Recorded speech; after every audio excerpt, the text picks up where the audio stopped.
pensar mais, que você já não consegue ter domínio disso. Você não consegue mais frear seus pensamentos. Sabe aqueles pensamentos que você está pensando, você não quer pensar, você tenta cantar uma música, você tenta pensar outra coisa, mas aquilo está latente dentro de você? Exatamente. O teu cérebro está entendendo, você precisa disso, você quer isso é bom para você. É assim que acontece. Só que agora vamos falar do espiritual. A Bíblia vai falar do tentador, que é o adversário da sua alma e da minha alma. Que todo mundo sabe aqui que é o demônio, que é o diabo. E o diabo, ele tem essa permissividade de Deus, que Deus permite que você seja tentado.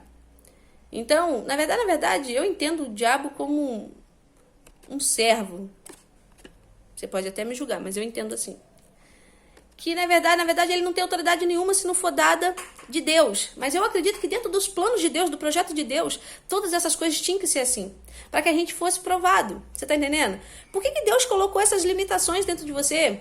Ou essas coisas dentro de você? Por que Deus não simplesmente poderia ter feito um ser adorador? Se o intuito era adorar, se o intuito era você servi-lo. Então, por que ele simplesmente não colocou em você um desejo extremista de adorá-lo e que seus prazeres só fossem ser liberados na presença dele e tal? Por que ele permite essas liberações de hormônios prazerosos pro pecado? Porque ele permitiu, ele te criou.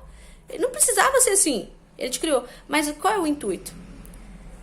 O intuito é você ser responsável por isso, pela sua atitude.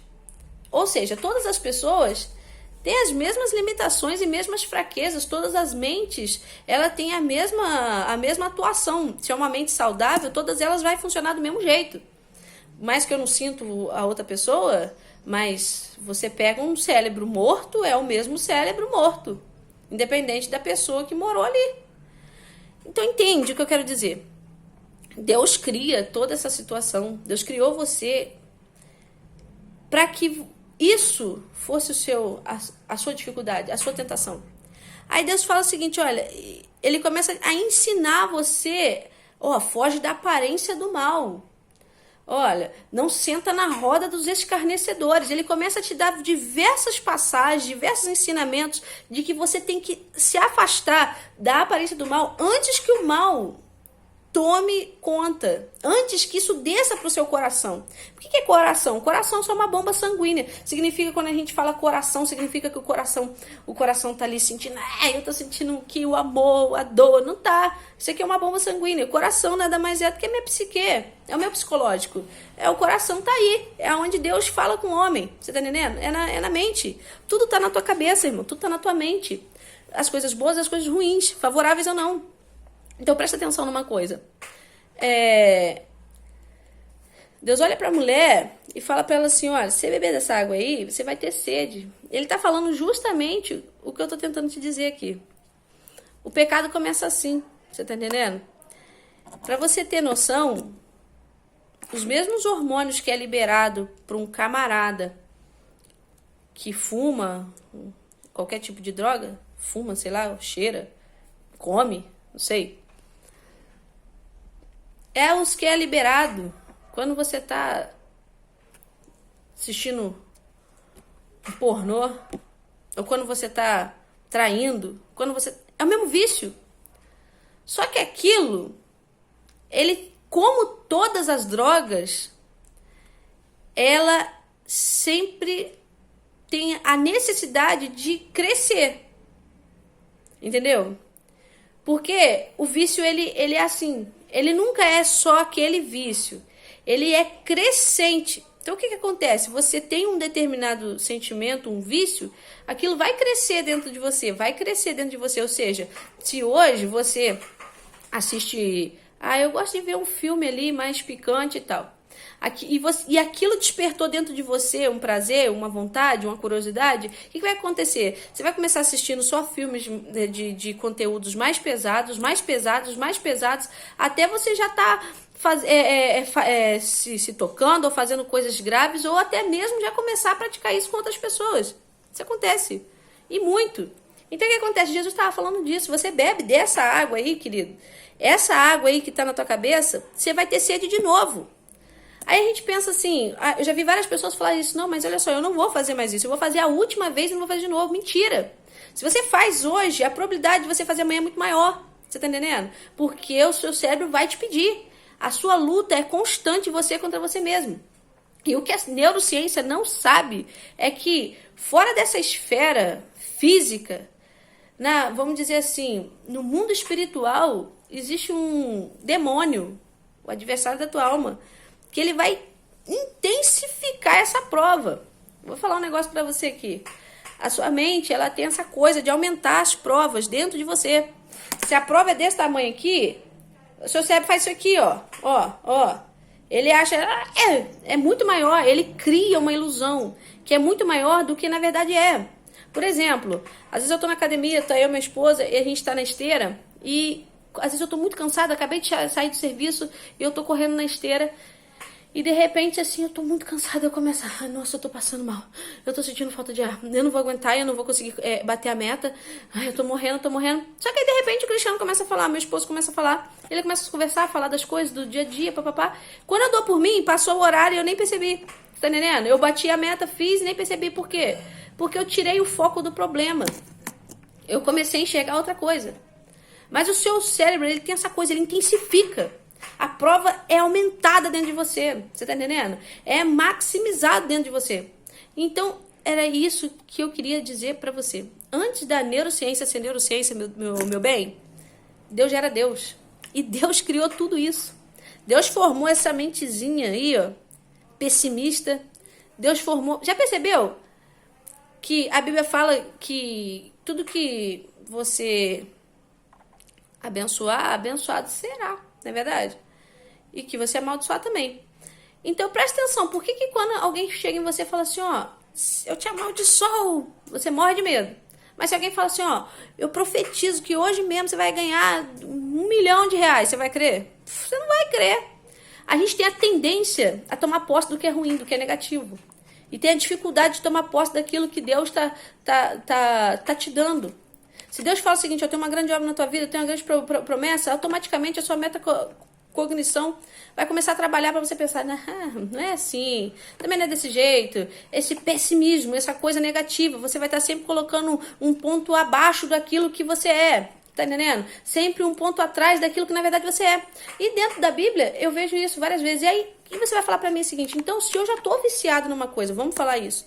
Você que já é viciado, seja lá qual for seu vício, seja lá onde tiver o seu vício, porque vício não é só drogas química, não. Vício é tudo aquilo que você não consegue sair, que você não consegue dizer não, você tá viciado. Seja lá qual for o grau de pecado. Então vamos dizer, o que a Bíblia então disse sobre esses que já são viciados? Ele fala o seguinte, olha, e resistir o diabo e ele fugirá de vós. Ele já está falando disso. Sabe o que acontece? A gente tem essa coisa de dizer assim, amanhã eu vou fazer, amanhã a gente vai sempre criar planos para frente. Porque é mais fácil acreditar que você, não, eu vou fazer, eu vou conseguir a partir de amanhã, do que você falar, eu vou fazer agora. Ninguém fala assim, dificilmente você chega a uma pessoa determinista que vai dizer, eu vou começar a mudar hoje, eu vou fazer isso hoje. Dificilmente alguém vai fazer isso. É muito raro alguém fazer dessa forma. Provavelmente a gente vai falar, não, a partir de segunda-feira eu começo a dieta, a partir de segunda-feira eu vou mudar, a partir de segunda-feira eu vou voltar ao voto que eu quebrei. A gente é assim. Só que a Bíblia vai falar o seguinte, e resistir o diabo e vai fugir. Ou seja, resistir é um período, é um ciclo, é um tempo. Resistir é tempo. Por exemplo, da mesma forma que você leva de 20 dias a criar uma rotina, você leva de 20 dias, mais ou menos, aproximadamente 20 dias, para você criar uma rotina. Você fazendo uma sequência de todos os dias, durante 20 dias, daqui a pouco o seu sistema psicológico, seu sistema neurológico e daí por diante, vai entender que essa é a sua regra, a sua rotina. Da mesma sorte que você leva um período para gerar uma rotina, você resiste, como diz a Bíblia, para desfazer uma rotina. Porque para você desfazer uma rotina, você tem que criar uma outra rotina. Então o que acontece? Até você conseguir explicar para essa cabecinha sua que você não pode tocar mais nisso, que você não pode assistir mais isso, que você não pode ir mais nesse lugar, que você não pode mais fazer essa coisa, você primeiro tem que resistir. Então, irmãos, eu tive que parar o vídeo de novo aqui, que meu esposo chegou. Aí, o que acontece? É como eu estava dizendo. Então, a Bíblia ela vai te ensinar isso, a você resistir para que você quebra esse ciclo desse pecado. E nunca é fácil, na verdade nada é fácil, tudo é difícil. Mas dá sorte que, da mesma forma que você é responsável por ter entrado nisso, você também tem que ser o responsável de sair disso. Obviamente que Deus não é um Deus mau, ele deixa o Consolador para que seja o seu motivador, né? o seu auxílio nesse período, é óbvio. Você não está só, você não está desamparado, você não está bastardo, não. Obviamente que Deus ele vai te dar aquele up, da mesma sorte que quando você está ali naquele ato do pecado, quando você está caído, você está destruído, da mesma sorte que o diabo está jogando, você é um derrotado, um fracassado, ou ele está falando, não volta para Deus não, continua nisso aí, da mesma sorte que Deus, quando vê um mísero esforço seu, a gente cai naquela passagem que ele fala, eu jamais lançarei fora aquele que vier a mim. Ou seja, se você vem a Deus, ainda que totalmente desgraçado, como você possa estar, a Bíblia vai dizer o seguinte, que ele não vai te lançar fora. Isso é mentira. Esse pensamento, você tem que superar, mas você só supera qualquer uma dessas coisas que você esteja passando. A superação precisa de um período de resistência. Se você não criar um ciclo de resistência, de pausa do pecado, você não vai sair dele. Porque resistirei ao diabo, ele fugirá de vós. Ele não vai fugir, meu irmão, se você não parar esse ciclo. Entende? Que eu estou explicando para você aqui que tudo na vida é espiritual. Tudo. Significa que a sua mente opera dessa forma, então que as coisas é física? Não. A sua mente opera dessa forma, mas porque é uma contra-resposta do espiritual. É como eu te disse, Deus criou assim. Deus te criou dessa forma, todos os neurônios, todos os sensores, todos os hormônios, tudo é composto, é feito para que você seja mesmo tentado, para que você tenha as possibilidades de dizer sim, de dizer não. Porque, meu irmão, eu não acredito no livre-arbítrio, eu não acredito. Eu não acredito por tudo que a Bíblia me mostra, mas eu acredito que como em Deuteronômio está dizendo que escolhe tu a bênção ou a maldição, ou seja, o sim e o não é sua. Ou seja, Deus não está te dando o árbitro de tudo, todos os caminhos é seu, você escolhe o que você quiser. Não, eu acredito que Deus te dá sempre dois caminhos. Ele já coloca os dois caminhos, ele mesmo te coloca nessa situação, ele mesmo te conduz a essa provação. Assim como Jesus foi levado para o deserto, por permissão de Deus, ele foi levado para o deserto para ser tentado por Deus. E Deus permite que o diabo vá lá afrontá-lo. Ou seja, tudo na permissão de Deus, meu irmão. Nada está saindo do controle de Deus. Mas o sim e o não depende de você. Porque senão Deus não iria. Deus seria injusto.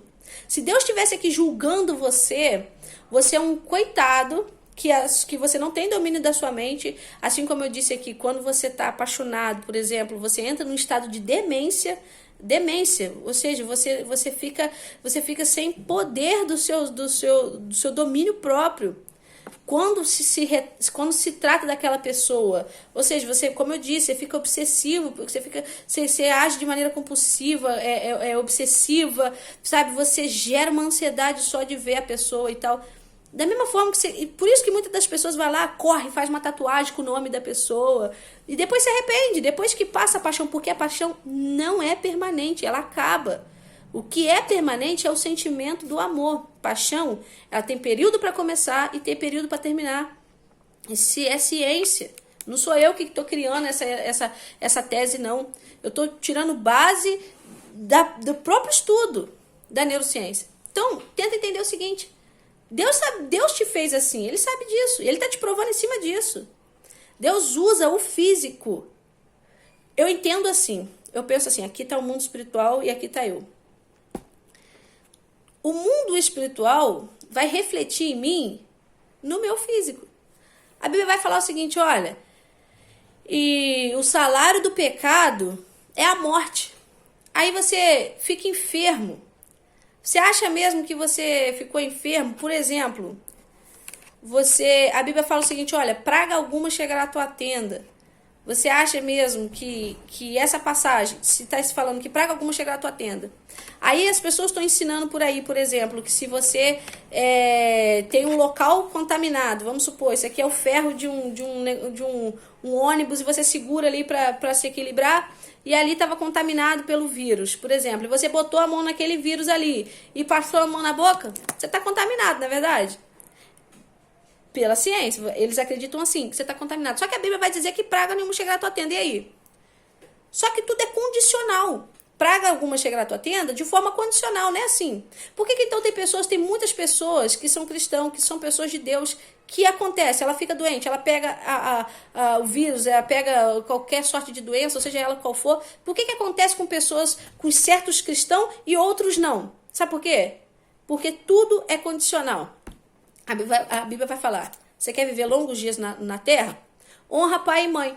Se você é um camarada, uma irmãzinha que honra pai e mãe, meu filho, não adianta, você vai viver longos dias na terra. Isso é fato, porque Deus não é filho do homem para que minta nem para que se arrependa. Se ele disse que, olha, se você fizer tal coisa, eu estou te dando a condição de receber tal coisa. São condições, a aliança.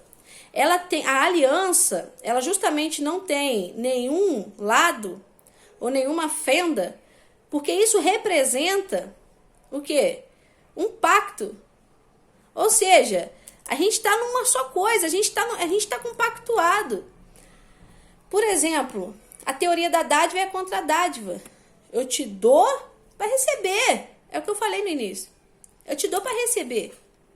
Então é dessa forma, é a mesma coisa na palavra. Se você, a Bíblia está falando o seguinte, olha, se você for fiel no pouco, no muito eu te colocarei. Mas se você não for fiel no pouco, ele não vai te colocar. Ou se você não é fiel no pouco, no muito você não vai ser. Perdão, falei a palavra errada. Se você não é fiel no pouco, no muito você não vai ser. E é verídico, é fato.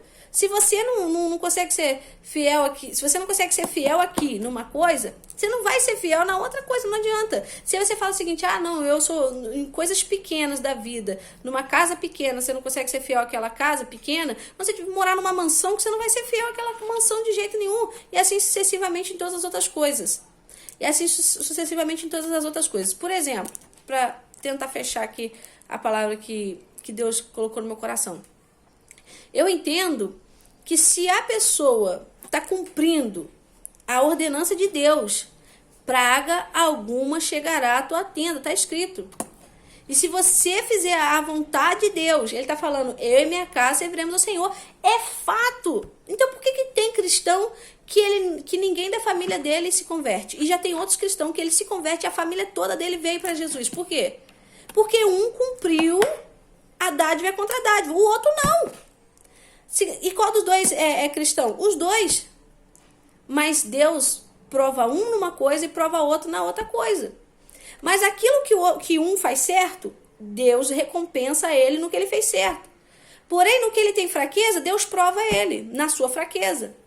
Então você é tentado na sua fraqueza, você é provado na sua fraqueza, mas você também é honrado na sua justiça. Então, se você consegue ser justo aos dízimos, ele fala o seguinte, se você é fiel aos dízimos, às ofertas, papapá, o que ele fala em Malaquias? Ele fala assim, eu vou repreender o devorador, não é verdade? Ele vai repreender o devorador, o migrador, ele vai repreender. Então, Deus, ele é fiel à palavra dele. Se ele disse, ele fez essa promessa, em hipótese alguma, ele vai... eu nunca vi isso acontecer. Uma pessoa que é fiel numa determinada coisa e Deus provar ela naquilo que ela é fiel. Deus não prova a pessoa naquilo que ela é fiel. Não prova. Ele pode provar a pessoa em outras coisas onde ela tem fraqueza, onde ela tem infidelidades. Agora, naquilo que ela é justa, fiel, Deus não prova, porque Deus é justo. E ele é justo e ele faz de tudo porque a palavra dele seja cumprida e justa. Quero fechar por aqui e deixar claro para você o seguinte, meu irmão. A sua luta mental é muito maior do que você imagina. A batalha espiritual é muito maior do que a gente pensa ser, sabe? Onde eu quero chegar? O vírus e tal e tal. Vou te falar uma coisa.